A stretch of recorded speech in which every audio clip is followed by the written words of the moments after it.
அதாவது நேத்திலிருந்து ஒரு அரசியல் கருத்துரை தமிழகத்தில் எல்லா மீடியாலையும் உருவானது, மக்கள் மனதில் உருவானது. கொள்கை தலைவரா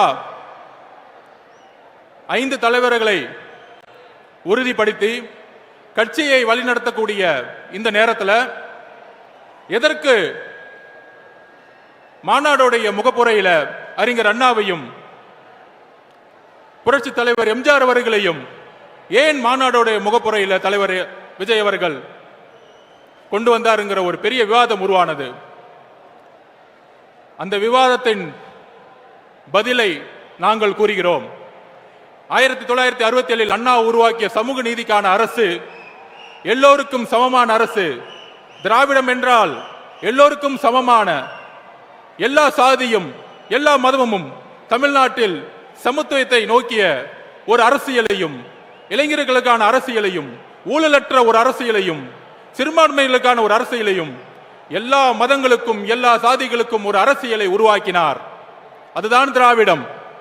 அந்த திராவிடத்தை வழிவந்து கலைஞர் கருணாநிதி அவர்களும் புரட்சி தலைவர் எம்ஜிஆர் அவர்களும் 1971 தேர்தலை எதிர்கொண்டார்கள்.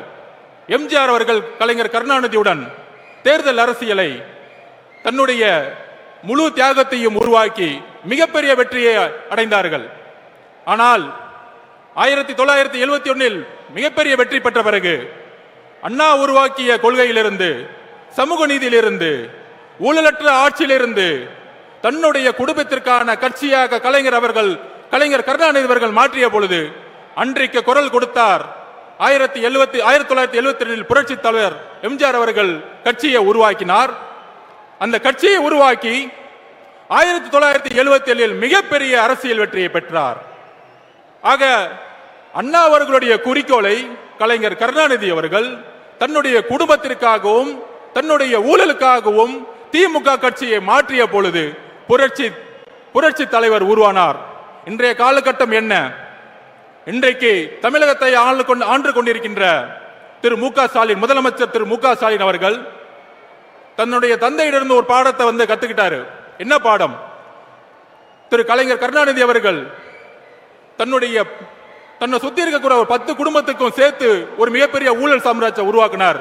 ஆனா இன்னைக்கு மாண்புமிகு முதலமைச்சர் அவர்கள் அந்த 10 குடும்பத்தை ஒழிச்சு தன்னுடைய 2 குடும்பம், தன்னுடைய மருமகன், தன்னுடைய மகன் என்கின்ற ஒரு குடும்பமாக ஊழலை உருவாக்கி இன்னைக்கு ஒரு அரசியலை உருவாக்கி சமூக நீதியை மறந்து, அதாவது தமிழகத்தில்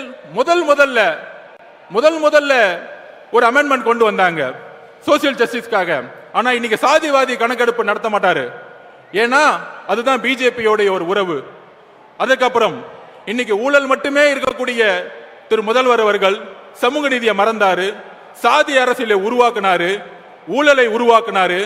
இன்னைக்கு மதுரை மண்ணில் இருக்கக்கூடிய அமைச்சர் மூர்த்தி இருக்கிறாரு. இந்த மாநாட்டிற்கு எத்தனை தடைகளை உருவாக்குனார் தெரியுமா? அத்தனை தடைகளும் உடைச்சு இங்க நின்னுக்கிற கூட்டம் தான் நம்மளுடைய தமிழக வெற்றி கழகத்துடைய கூட்டம். செய்திகளை உடனுக்குடன் தெரிந்து கொள்ள கீழ்கண்ட கேபிள் மற்றும் டிடிஎச் நெட்வொர்க்குகளில் எம்நாடு செய்தி தொலைக்காட்சியை காணுங்கள். பாதகம் செய்பவரை கண்டால் நாம் பயம் கொள்ளலாகாது பாப்பா. மோதி மிதித்து விடு பாப்பா, அவர் முகத்தில் உமிழ்ந்து விடு பாப்பா. அண்மை செய்திகளை உடனுக்குடன் தெரிந்து கொள்ள இணைந்திருங்கள் எம்நாடு தொலைக்காட்சியுடன்.